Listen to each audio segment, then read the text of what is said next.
4節嘅公聽會。 So we come to the fourth segment.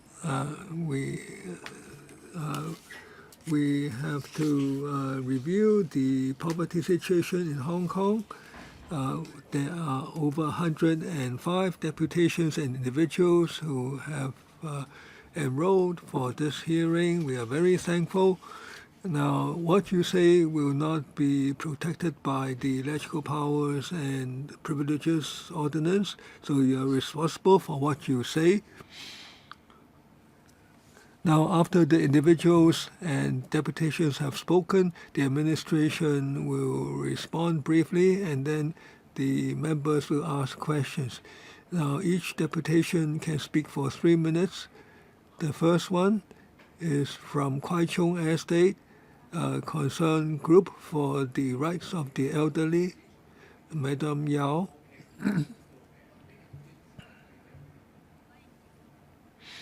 Thank you, Chairman.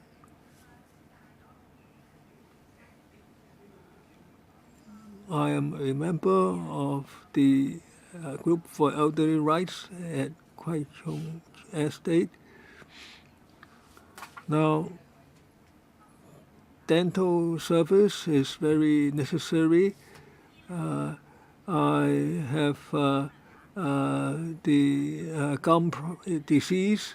Now, the false teeth are not very helpful. When I have toothache, I couldn't sleep at night. I couldn't eat.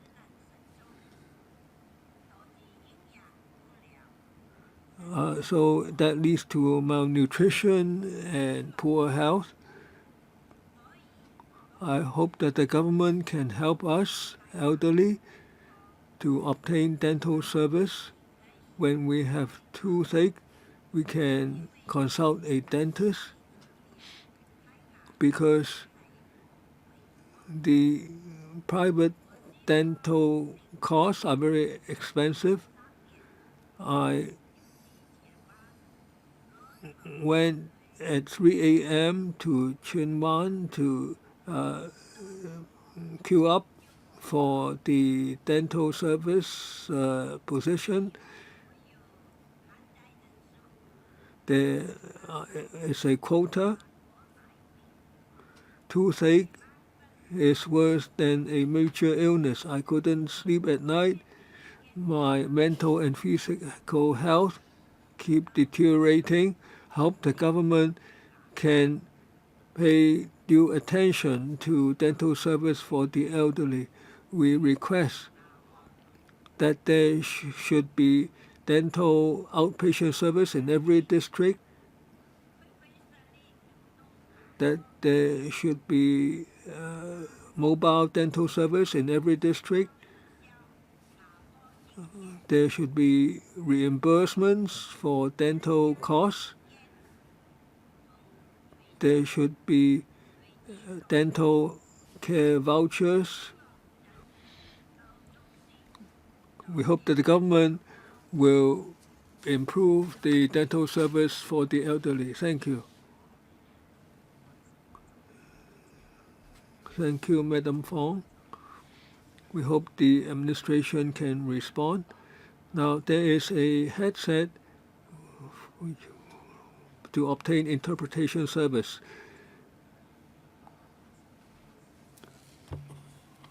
Thank you very much. Thank you. Good afternoon. My name is Noman. I'm also a local Hong Kong student, and today I would like to share a few concerns. Firstly, as we all know, in the policy address of 2018, the Labor Department will have a pilot program in conjunction with the non-government organizations to provide employment service for EM job seekers through a case management approach. As we know, the Labor Department will also provide other services with the NGOs, and moreover, the important thing is that the details of the services or the project has not been released to or published to the key stakeholders like VEMs. And therefore, it is important to let us know what will be done in the project and what steps are to be taken. We are glad to see the government is trying to initiate new measures to help EM, but there are also some concerns, such as the project bidding.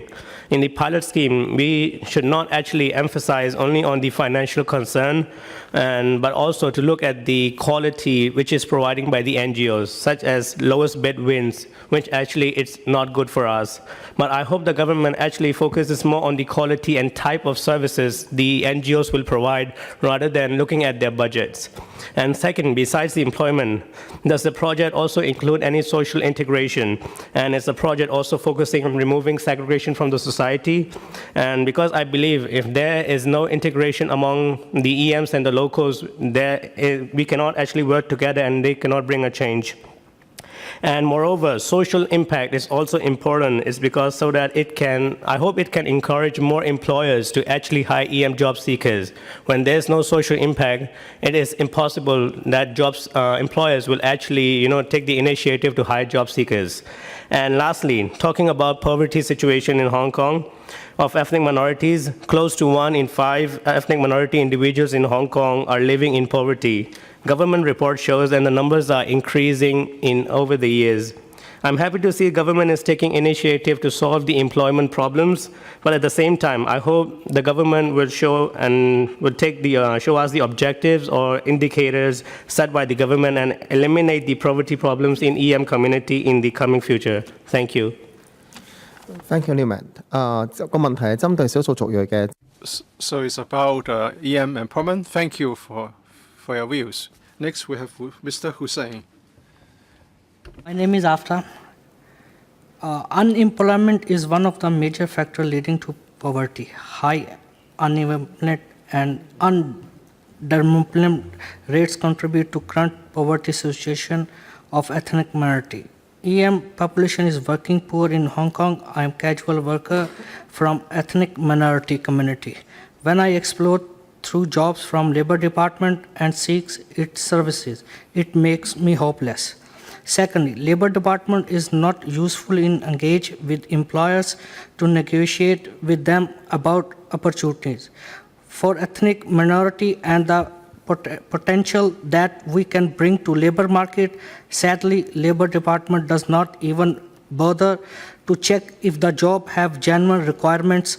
It is more like exhibitor that does nothing but just showcase jobs.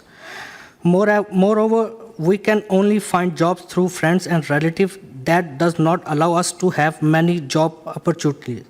And often jobs are unskilled and low paid. So many of EM are working poor and underemployed. Other difficulties that we face are low wages as compared to Chinese people, indirect discrimination due to stereotypes, difference is in culture and language proficiently. Furthermore, there is not much increase in wages, but cost of living is skyrocketing, hitting EM population the most as often there is only one breadwinner in the family. Although government will start employment pilot scheme, I urge the Labor Department to strengthen employment support of EM if we want to eliminate the poverty in EM population, and do not simply sit back until the scheme starts a year later, shifting the responsibility on NGOs, so Labor Department should proactively engage with employers and promote work diversity, check if jobs requirements are genuine, specifically language and education, and negotiate with employers to receive them to fit EM job seeker. Number 2, follow up EM job seeker until success placement. Number 4, develop incentive scheme for employers to encourage them to hire EM job seeker. Thank you. Thank you very much. The next one is Ms. However, Ms. Indira. I'm Indira. There is increasing concern over elderly services in Hong Kong in recent years in general. However, there is no much attention paid to the healthcare and EM-friendly elderly service for mandatory elderly residents of Hong Kong. So today I would like to talk about the issue concerning ethnic minority elderly in Hong Kong and exiting insufficient support. According to 2016 census, EM's population age over 65 has increased more than 2 times as compared to 2011. A study about EM elderly conducted by SKU and Hong Kong Christian Service in 2018 indicate that EM elderly encounter difficulties in accessing public resources due to language barriers, cultural difference, and leak ties and community. Firstly, for the medical and healthcare, ethnic minority elderlies do not understand what the doctor and nurse are saying. They do not know English and Chinese. They do not know what medicine they are given and what illness they are suffering from. I also noticed that they do not understand the importance of taking medicine on time because no one explained to them properly. Secondly, EMs are financially dependent on their families, and many of them are not aware of social resources such as old age allowance, old age living allowance, healthcare voucher scheme, befitting related to senior citizen card scheme, and so on. All of this can relate to lack of efforts and support by the government, particularly from Social Welfare Department in the helping EM elderly. It is their right. Any elderly who is need, I help whenever I have time, regardless of the ethnicity.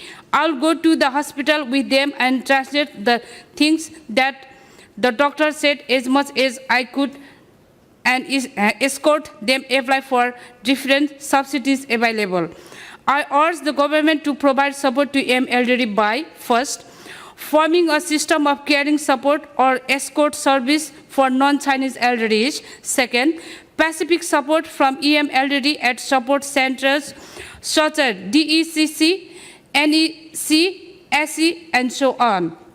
Third, employing EM staff in these service centers with more EM population. Fourth, more support and recourse ability for elderly families, members, and relatives. Fifth, the government should have a plan for the elderly service and should consider the needs of the EM elderly. More promotion on the service should be done. Language support should be provided to elderly person and families as well. Thank you very much. Thank you, Indira. The next one is Mr. Lama. Yes. Miss, My name is Lama Yuvraj. I am a Nepali and came to Hong Kong about 6 years ago. I got married and have one daughter. I worked in construction for some years. I need to wake up at 6 o'clock in the morning and start my work around 7 a.m. until 7 p.m. Sometimes I work overtime for extra earning for my family. For most of the time, I work in Nepali construction company because I can speak Nepali and English, but not Chinese during the job. The company's supervisor speak Nepali to me and my fellow Nepali workers. We do not have a chance to talk to Chinese or learn Chinese during the job as a newcomer. I knew the learning Chinese is important for working. If I can speak Chinese, I have more job opportunity by contact with some Chinese-speaking boss. As I mentioned, I have long working hours, which means I do not sometimes to study Chinese after work. Construction job is a project-based job. I am not sure if I can speak my job for a long period or can I work in a new project. So I need to earn as many as I could.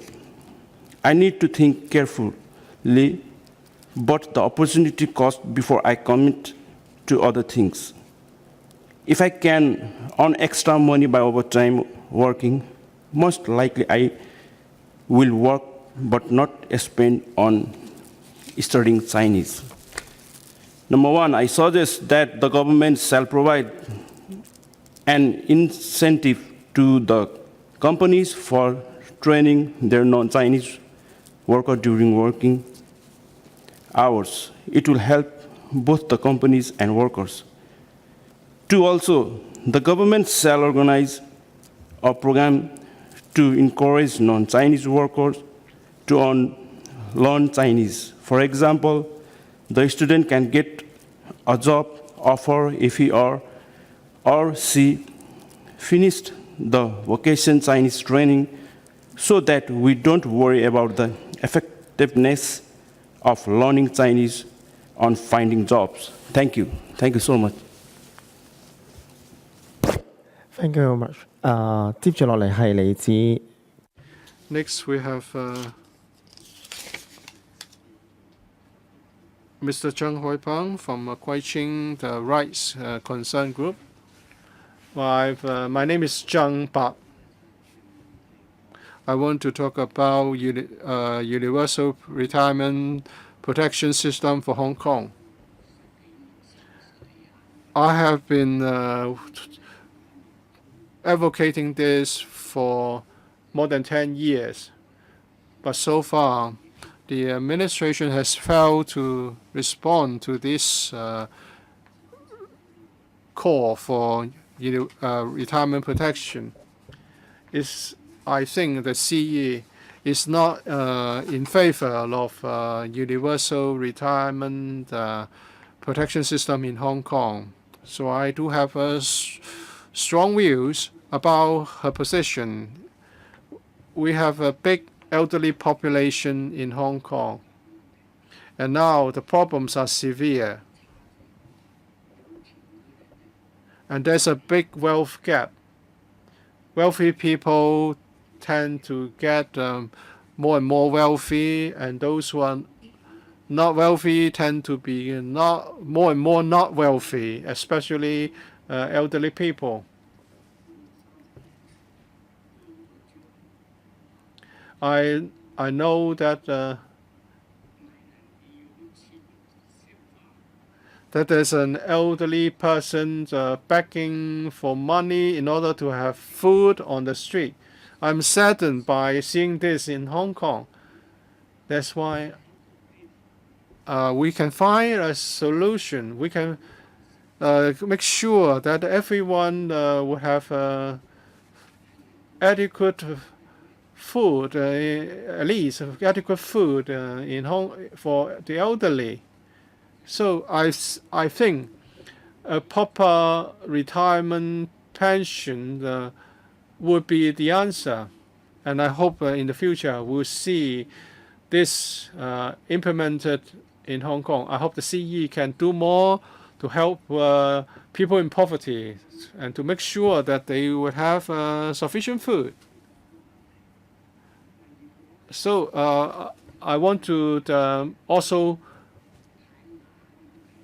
mention the dental service. There are 18 districts in Hong Kong, and only in 11 of them the government is offering dental service. The service standard is poor. Well, elderly people need to have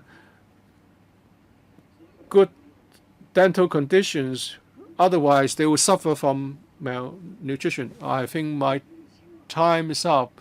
So I would say that the government should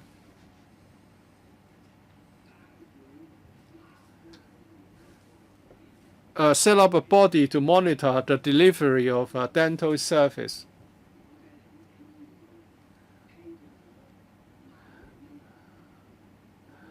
I've been given an allowance by Yan Chai Hospital to have my dental problems taken care of, and now I have no problem in that regard.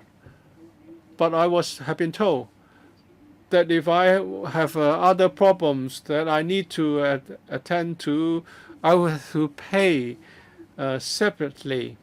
The dental subsidy that I have been given will not be able to help me anymore. And you know that if you have toothache, you have no redress. Well, Yes. Thank you for coming. I know 3 minutes is not. It's only a limited time for speaking. In the last session, we have someone talking about dental service for children, and now we have another one talking about elderly dental care. Next. Good afternoon, Chairman and panel speakers and everyone here. So my name is Ahmed. So I represent mainly about regarding to the concerned group of ethnic minorities, because this section is mainly for the poverty. So of course, our 4% out of 96% population are the ethnic minorities in Hong Kong. If we look into the Nepalese, Indian, and Pakistanis, but mostly the most affected minorities are Nepalese and Pakistanis. Due to the poverty rate, even though according to the census, you can see it by yourself. So firstly, I would like to mention about the education system in Hong Kong, because they have been living here for generations. But nevertheless, they have got their secondary, post-secondary education, but after that, what happens? There are very fewer opportunities for them to getting higher educations, like the local Chinese. As you can all aware that if some of the students in local, in Chinese, they can have plenty of opportunities to get a foundation diploma or other kind of the courses in Chinese. But how about for ethnic minorities? Of course, I do know they have, but the limitation is very few because of the language barrier. So this is what we are talking about. The poverty is to eliminate the poverty. If we can eliminate through educating and educate more person in Hong Kong, nevertheless, if they are EM or rather the Chinese or even the mainlanders, everyone, we are the family in Hong Kong. So we should be getting an equal fare. So we should put more resources for the educations to create a good generation for the future. So which will be help themselves to tackle down the problem of the poverty. So my main reason is to maybe the government should put more resources to organize a bilingual courses for them, not only related in the IV, VTC, maybe they can open a related other platform where the local Chinese can get. And of course, for the poverty is the another option, but how to tackle it is what they can afford to pay or not. Maybe we can set up some kind of the standard rate for the people according to their expense salaries are lower, so the government could grant them some kind of the sponsorship or something like these kind of the fund in order to get them a proper education. Because I am ethnic minorities, non-Chinese people. So I knew that most of the non-Chinese people, they come across to forgive their studies because of their expenses. And my second point, the main important point is that employment. Because Hong Kong employment rate is labor. We are giving a labeling in 3D. 3D means that we have been put into the dangerous jobs, or we are giving an option to dirty jobs or the demeaning jobs.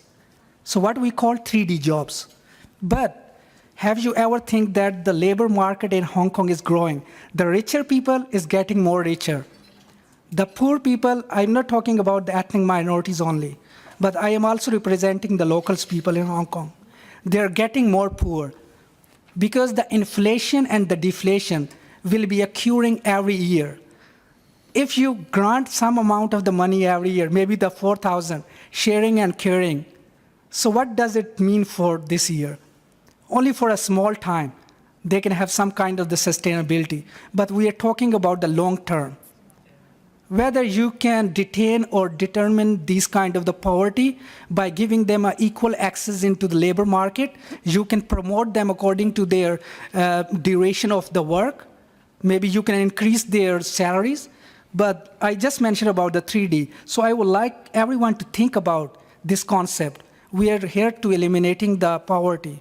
So this is the one of the tasks we can put more resources. We can provide a skillful courses the one who is skillless, so maybe they can be a more skillful.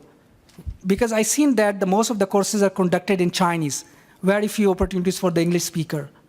So I think you can also, I should also say on behalf of the mainlanders, they will be also be coming across of these problems. And to those who are not a native Chinese speakers. Thank you very much. Thank you very much. Thank you, Taki. The next one is Warshel. 好，唔該晒主席啊。咁啱啱咧，好多人都講。 Just now, many have spoken. Now, South Asians locally, they know that Hong Kong has a land problem. Now, it's not just the ethnic minorities. Many people earn some money, but half of it is for paying rent, especially for the ethnic minorities. Even if they work 24 hours a day, it won't be enough. Now, the Hong Kong government benefits from high land price, and it helps to raise high land price. But there's a lot that the government can and should do. Now, several sessions ago, the government was faulted for not introducing rent control, and the government says that if someone cannot be put in public rental housing, they will be given subsidies. I don't know whether that promise can be kept. Well, some people say if your income is low, you can apply for CSSA. Now the officials seem to be rather detached from this. Now, we know that $5,000 odd is not enough for a family to get adequate housing. Now, that's inadequate CSSA rental assistance. Now, the government also, on the other hand, has done some good things. Now, there is enhanced working family allowance. So there are some good things about the government, but we can't go into details today. It's not just the CSSA. Now, for instance, if you have signed a paper sort of disowning your parents, then the children's income will not be included in the overall assessment and so on. Now, the government tries to promote the Greater Bay Area concept. Now, does the government have statistics showing the participation of ethnic minorities? And has it considered how the EMs can benefit on the mainland? I have two remaining questions. Now, for the government, is it failing to see these problems? Secondly,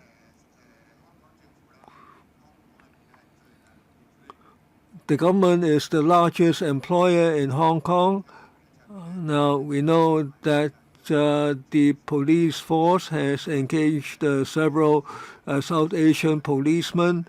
How many ethnic minorities has the government taken the lead in hiring? We hope the government can set an example to employers. Now, the ethnic minorities have the ability to do various kinds of work. The government should produce these numbers. Now we hope the administration can respond. How many ethnic minorities members have the government hired? Next, Ms. Lo Lai Peng. I come from the Group for Elderly Rights in Kwai Ching estate. Now this year, the elderly need to be cared for. Now the poverty gap seems to be increasing. Hong Kong is facing the population aging issue.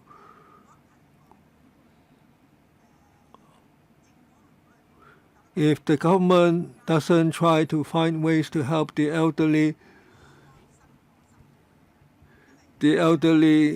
cannot enjoy peace of mind. Prices are now very, very expensive. Even though people make money, yet the prices are increasing much faster. I hope to help the elderly with my questions. If the elderly are not without carers at home, the younger generation will be disturbed when they go to work. The young cannot afford to hire a helper to look after the elderly at home. So the government and the NGOs should deploy manpower to take care of these elderly. If the elderly are left at home, if the service is available but one has to queue up and register, then it's not really helpful. If some hazard happens to the elderly at home, now it would be a major concern for the children as they go out to work. I hope the government can increase its manpower to care for the elderly so that they will not be subject to various dangers as they age at home,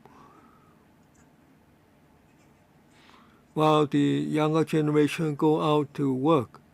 If the government can reduce the hazard that the elderly at home are exposed to, then the younger generation can work hard to earn money to improve the welfare of the family. I don't want the elderly to be fearful. I hope they can enjoy peace. Thank you. It's a humble request. We thank you for your views. Next, Ms. Ho Sim Yan.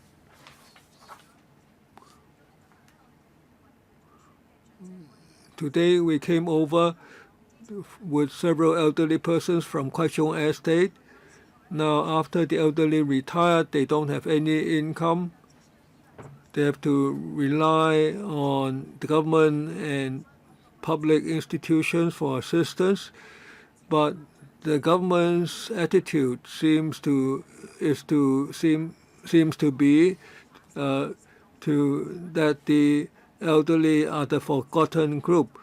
The government just want to be fed and to be cared for, but there is no dignified way to help them. Now the elderly are home alone. They can only queue up for some government dental service where they only get tooth removal service. There is no retirement protection. The elderly just want to be fed, to have teeth for eating, and to be cared for by others.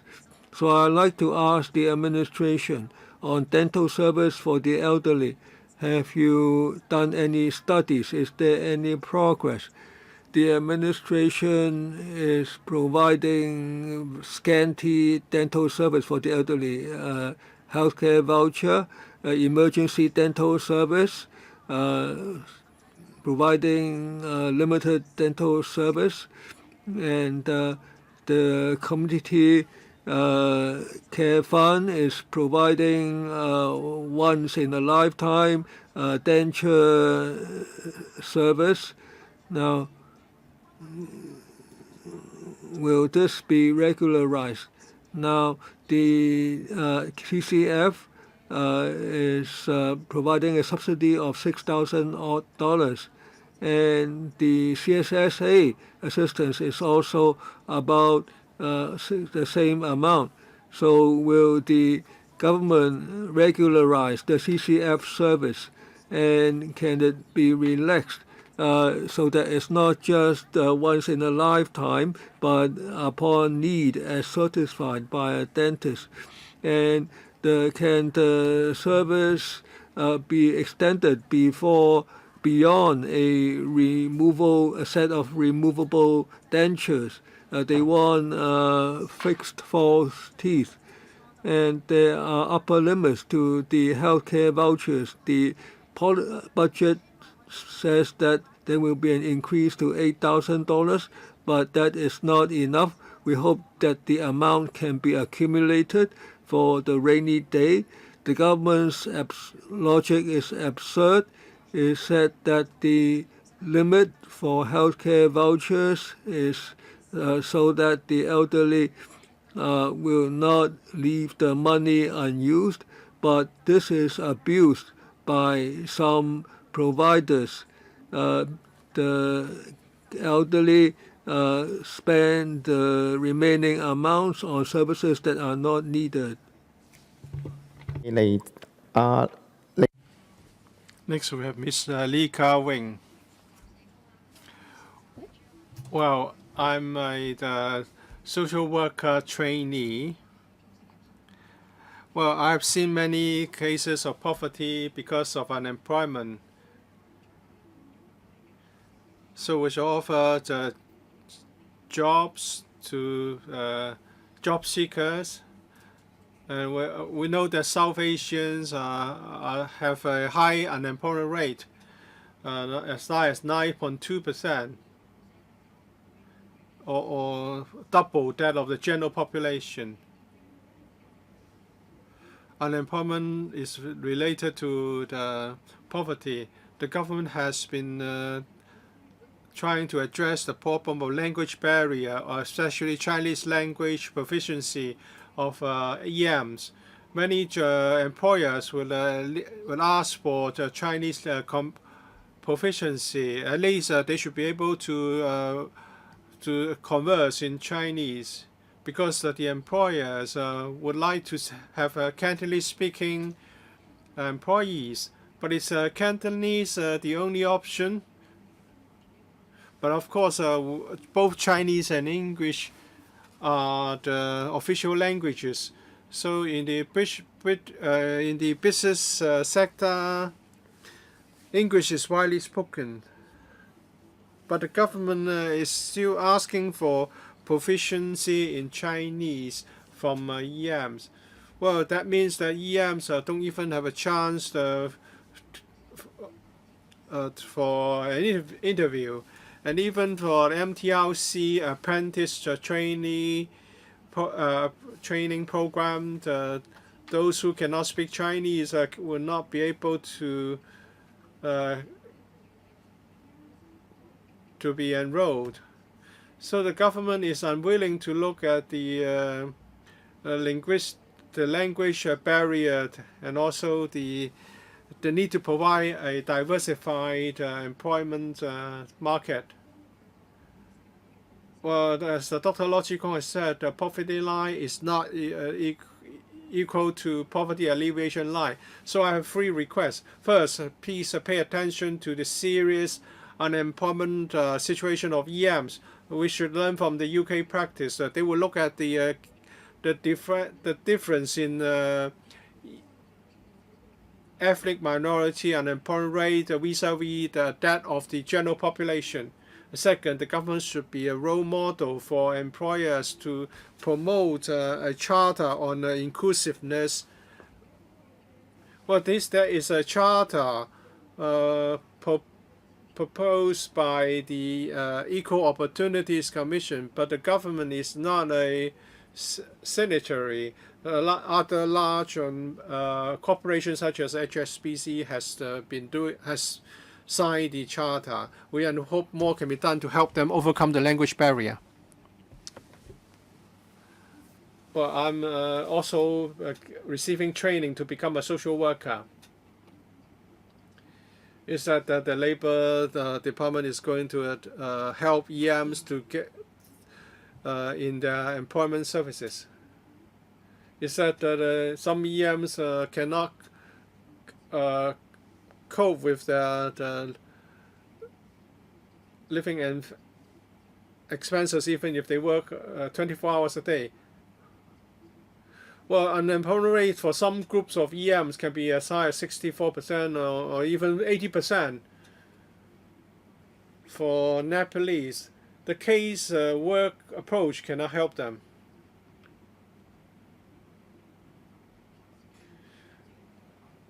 We should find suitable jobs. Apart from pay, we should also get some progression opportunities for them. As Roma has said, it seems that there's nothing much done to achieve this objective of enhancing social progress.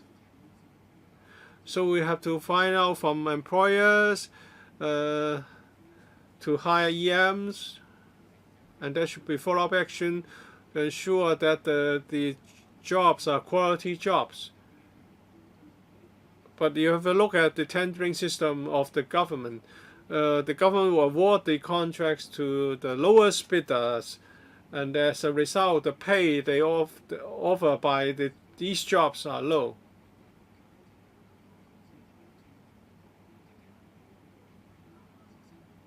And if you have a tendering system like that, you have to change your employers all the time. And what about the service quality? So the employment service is not just about finding a job for EMs, but you should find good jobs for them. You can see in some report that there are EMs working as hard labor there. And when the economy gets worse, the EMs will be the first to be dismissed. So if we don't help them get good jobs, they will always be in poverty. We should have programs set with objectives to reduce the unemployment rates, and also to promote social progression and promotion of social progress ladder for them.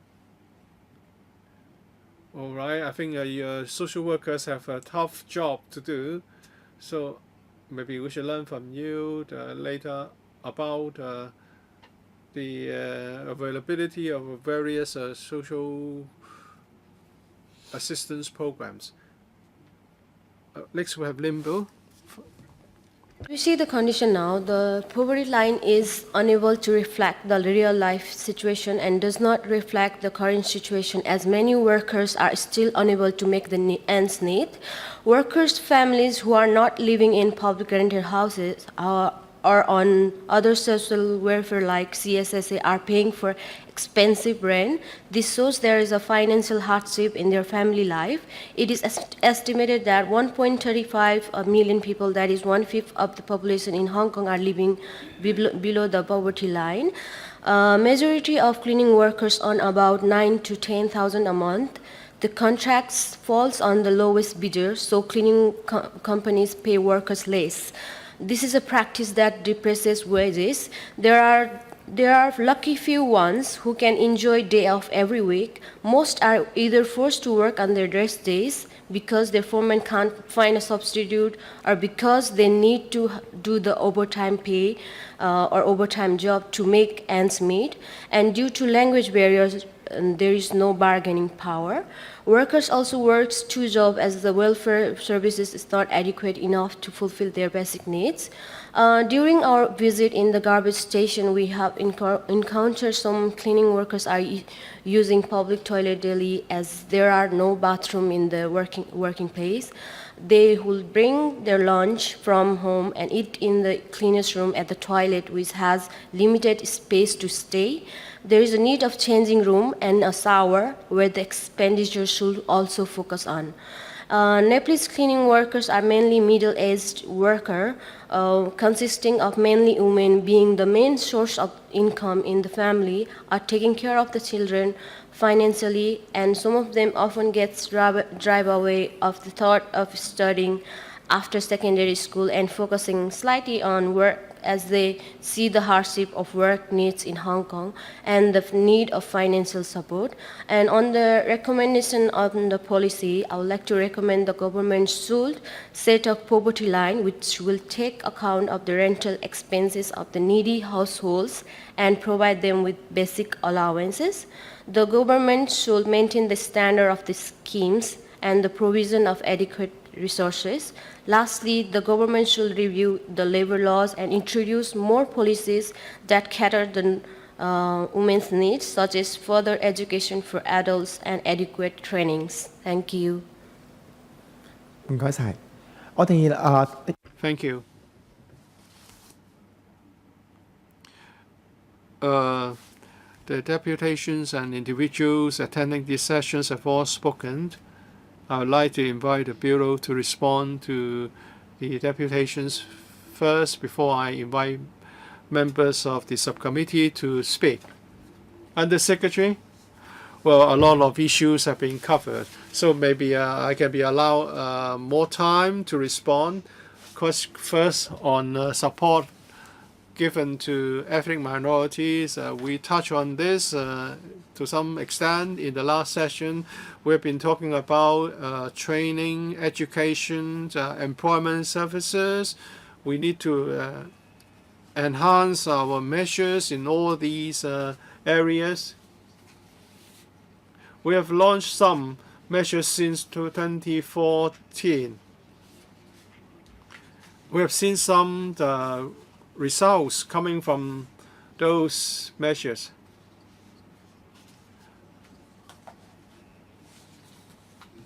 And it's been said that we should consider lowering the requirement of Chinese language proficiency for some jobs. At present, there are 53 civil service jobs with Chinese language proficiency requirements lowered. And we have 150 EMUs who have been employed as youth ambassadors to help EMs to get jobs in the market.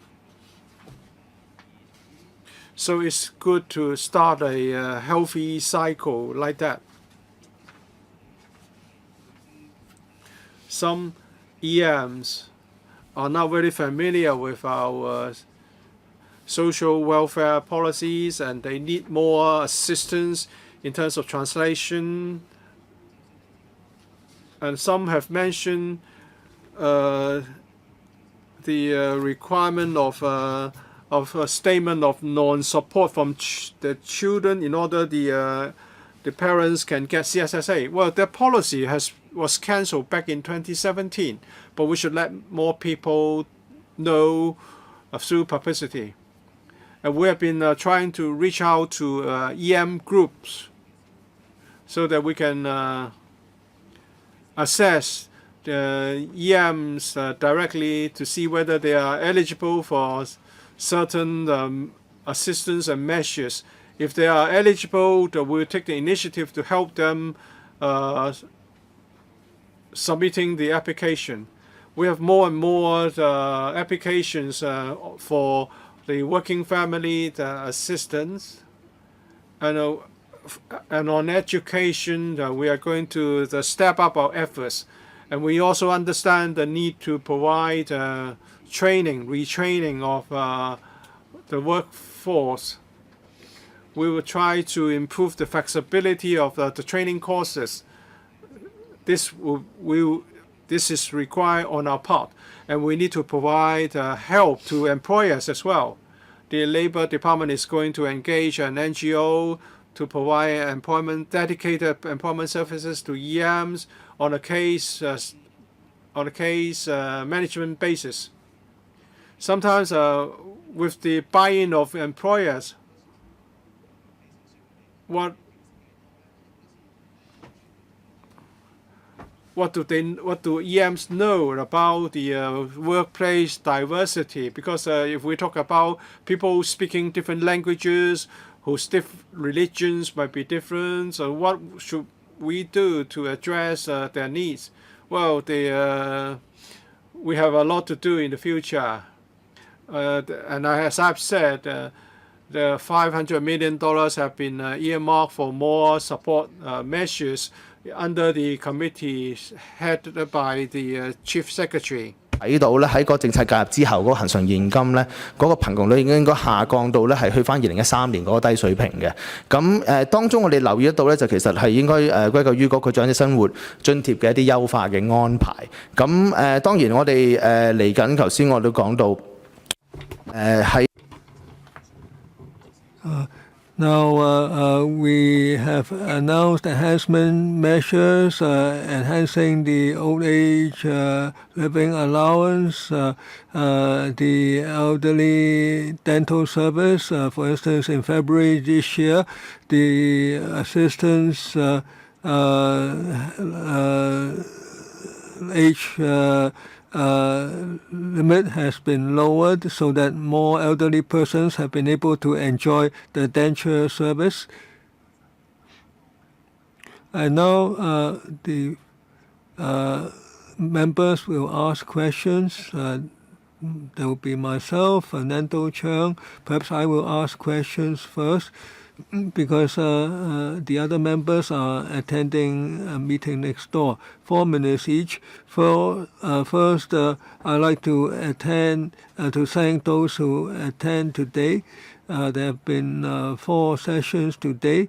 Now, on dental service, for the elderly, we like to hear from the government. And then on ethnic minorities, the Undersecretary's response hasn't given a proper explanation what it's going to do. Now, apart from injecting more resources, how will you concretely provide, say, translation or interpretation service, or how do you help them find jobs? Now, they can only find low-skilled jobs, but many of them, in fact, have greater ability. The administration should not just tell them to go to Labor Department. They should have some more macro policies. So, dental service for the elderly. Now, apart from the once-in-a-lifetime denture provision, now, right now, many elderly persons queue up in the early morning, in the wee hours to get a place. And how do you intend to help the ethnic minorities get jobs? Now, I've highlighted some new difficulties. For instance, we have launched pilot scheme for manpower at Labor Department, and then we will work on education and retraining.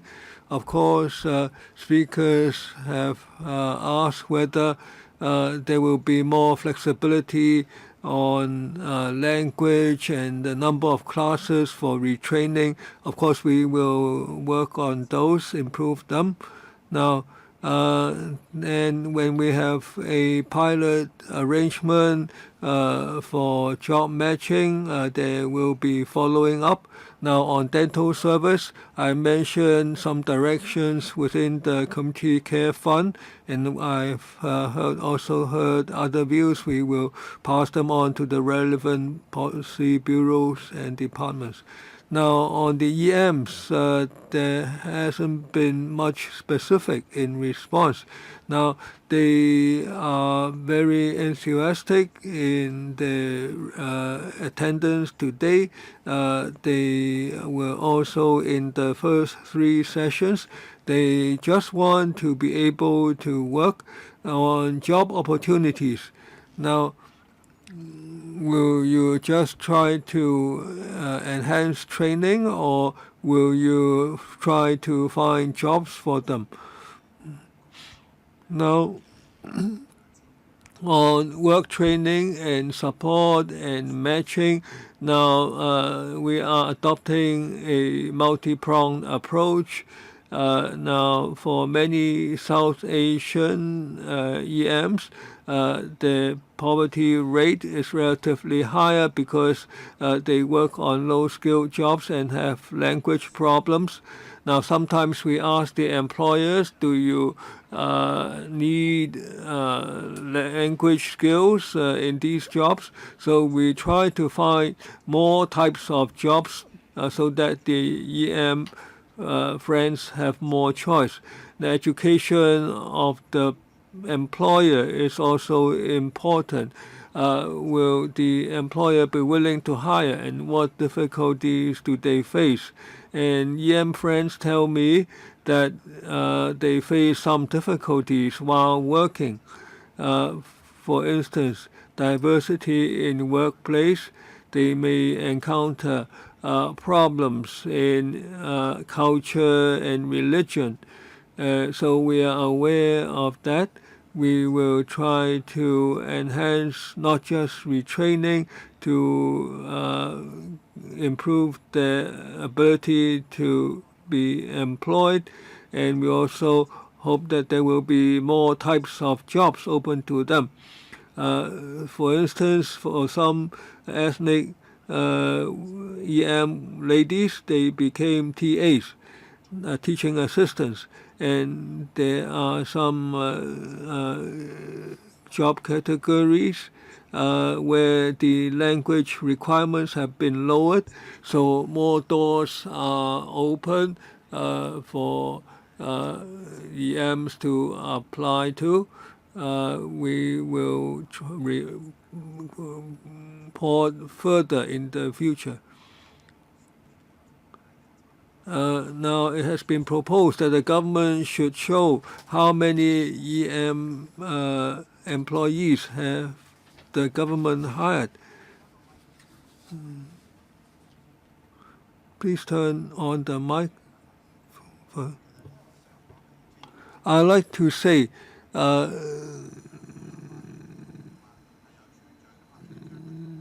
now, before 1997,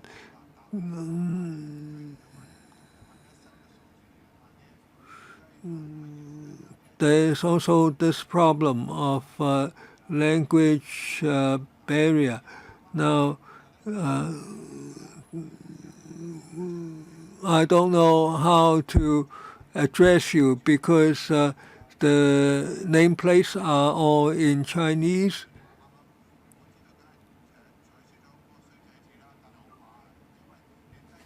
Now, the WFA requirements are more stringent than CSSA. Now,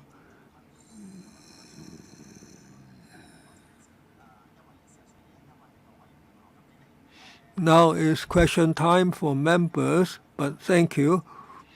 Now, I will see whether there are other members who wish to speak. But first, Dr. Fernando Cheung. We thank Rashid for mentioning this. I remember that previously, when I was a child, I lived in Fanling. It's behind the police quarters. Now, the Fanling police quarters housed many Pakistani or Indian police officers. They lived there with their families. But after reunification, they left one by one, and now they are starting all over again. So it's a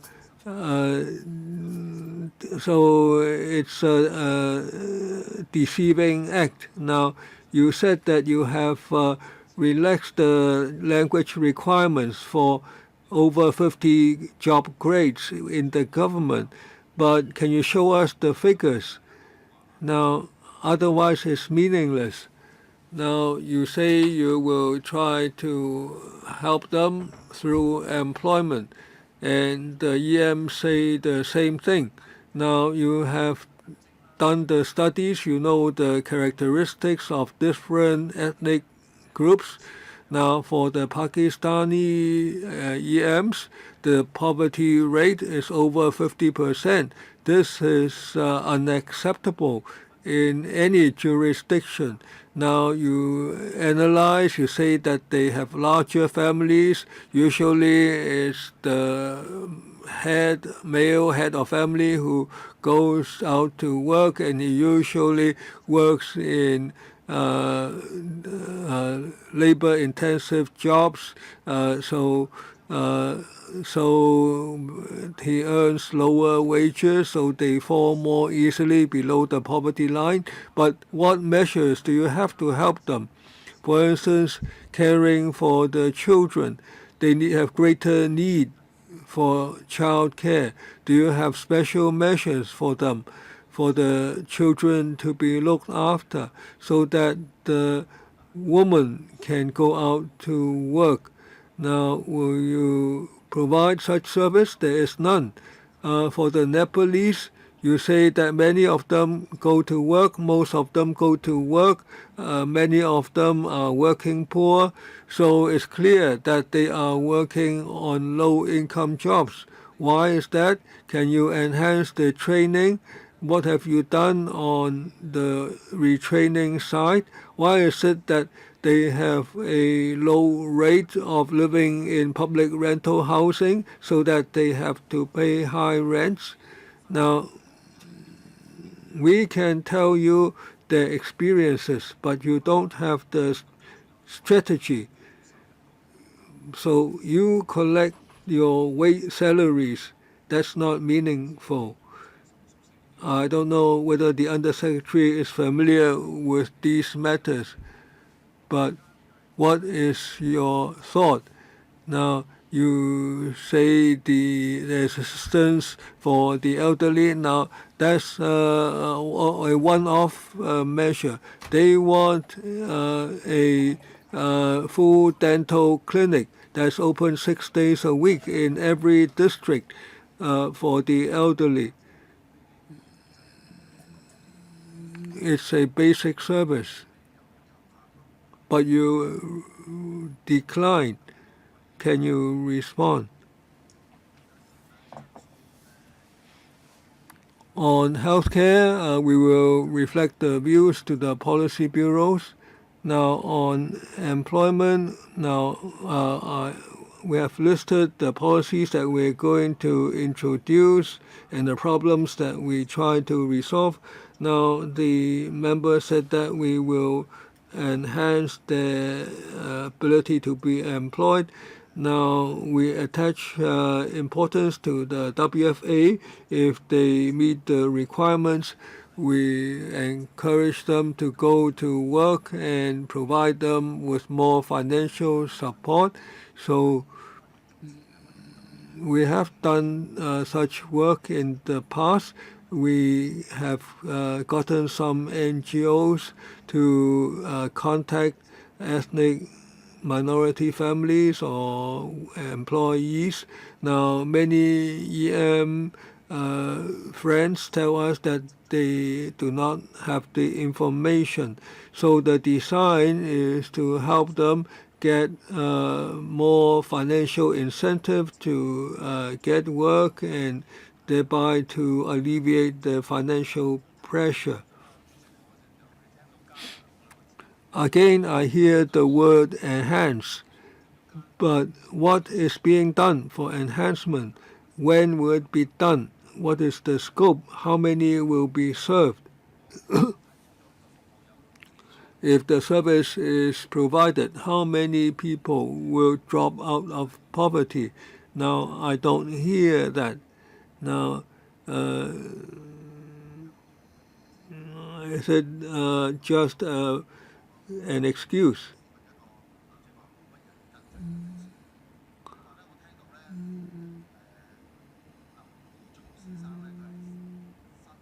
Mr. Ng Yi-chung says that he is from the rights concern for rights group. He said that he wanted to go on exchanges, but there is no money. Now we have been talking about education.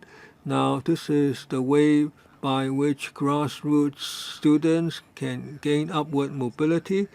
But Professor Chow K. Lei has done a study in 2011.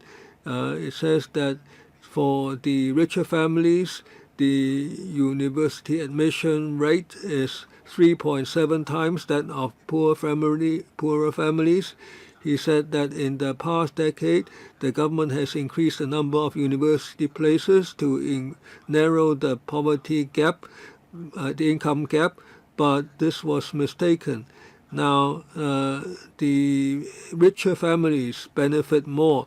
The professor feels that providing the resources can let the children have more chance of entering university. Now, does this really?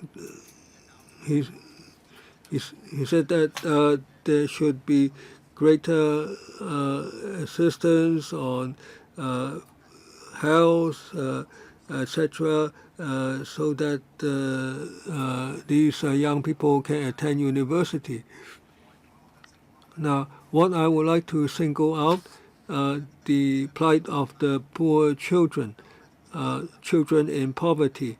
Now, how do you narrow the income gap in respect of these children? 我 office 咧去做託。Well, when a woman spoke, her kid was kept in my office upstairs. You know that it was very tough for her, and still he had to come to speak. So I have to mention children in poverty today. Under Secretary, we have 4 sessions. Different people have touched on different subjects, and your response tend to tell us that the government has hurt them. The government would enhance something, and basically that's the response. What's to be enhanced? What new measures would there be? Are you going to offer the dental service they asked for? We're not sure. So I have to end with this doggerel. Well, we have derelict officials. What are you thinking about? What are you going to do? You think of nothing, and you are not going to do anything. Well, it's maybe a mockery of the officials attending our meeting. I don't think we have wronged you. I asked for concrete measures. What would be done for these children from grassroots families? Well, let's look at the figures. First of all,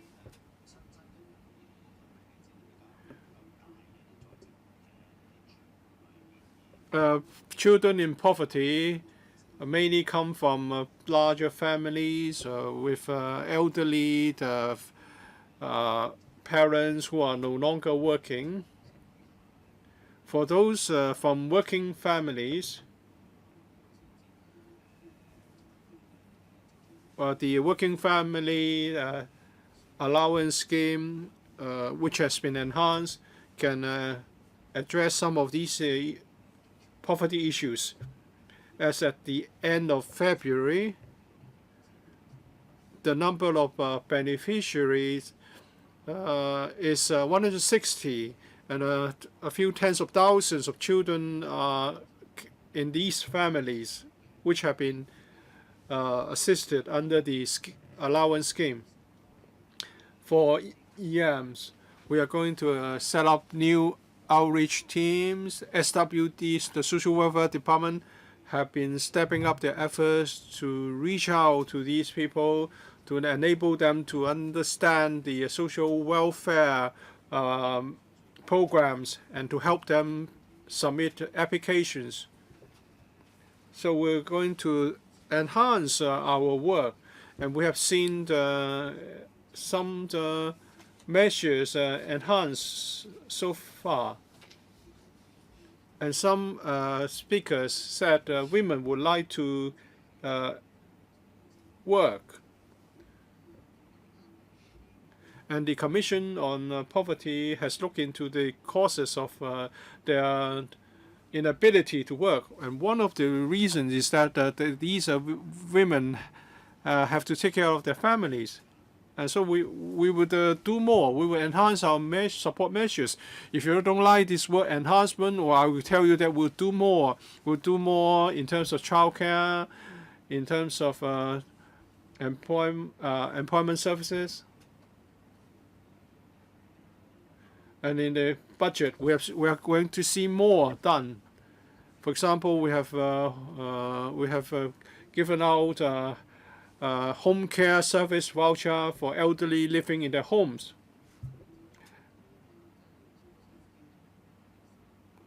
And if we cannot get the land, the premises we need, we'll buy places from the market. And then we try to incorporate some of the needs into land sale conditions so that we can have the land, the space we need.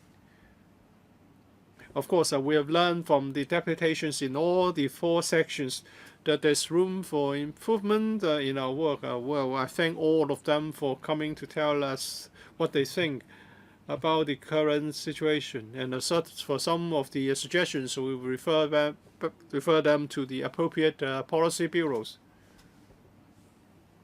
Well, this meeting will end at 5:15 p.m. So does any other member wish to raise questions? If not, I would like to give a little bit of time to the deputations to say something in response to what they have heard from the officials. If you want to speak again, please raise your hand so that 3 of them. Any more? 3 would like to. Ms. Lee first would like to speak. Deputy Undersecretary, you have been talking about enhancement or doing more under various pilot projects. Apart from those mentioned in the policy address, you are going to engage an NGO in offering employment services under a case management approach. What is the stage of the planning? When I do a Google search, I only see this sentence in the policy address.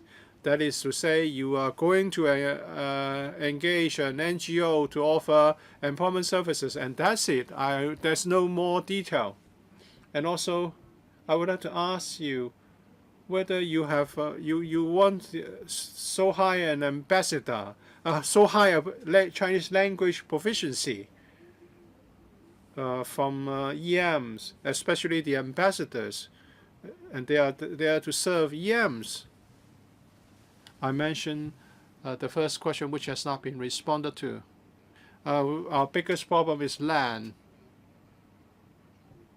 We know there's no rent control, and the government is the biggest housing provider.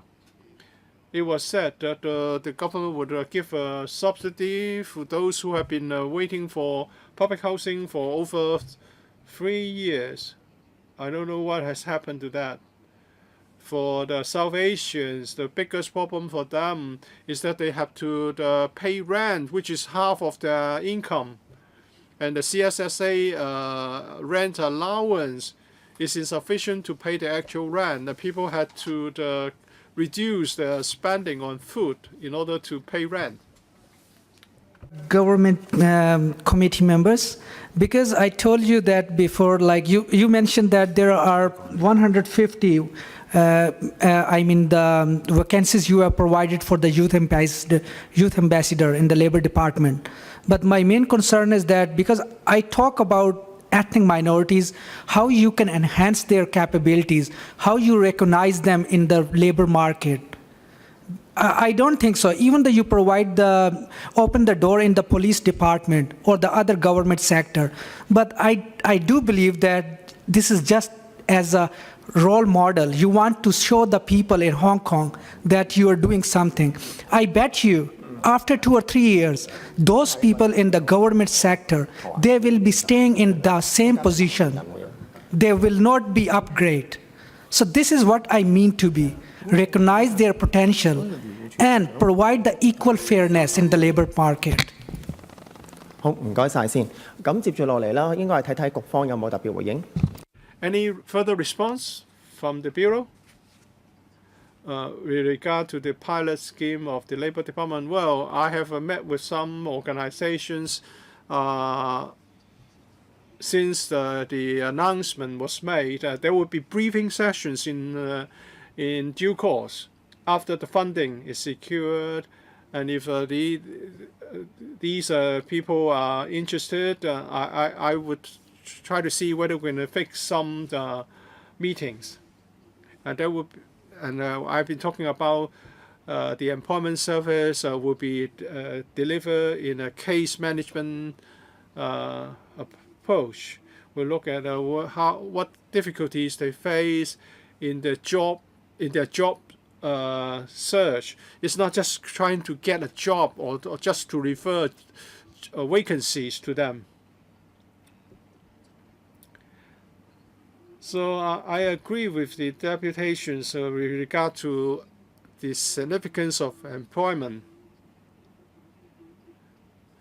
It's important of empowerment and improving their capacity before we can talk about career advancement or development. Because if you want to hold senior jobs, then you may need additional skills. So we need first of all the job requirements.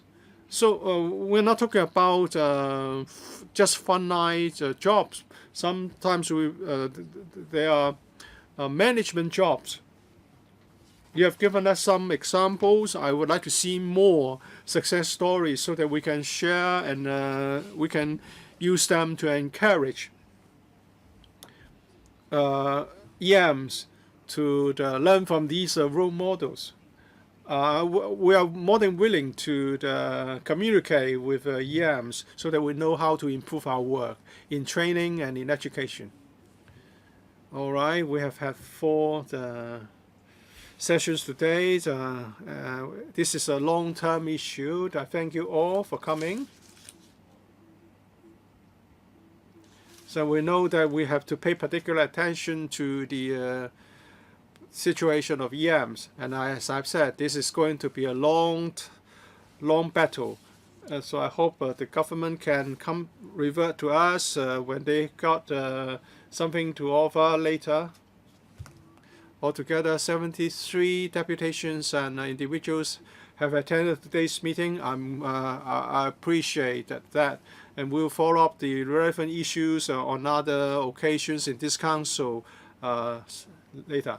Now we proceed to AOB. Nothing at the AOB. Meeting is now adjourned.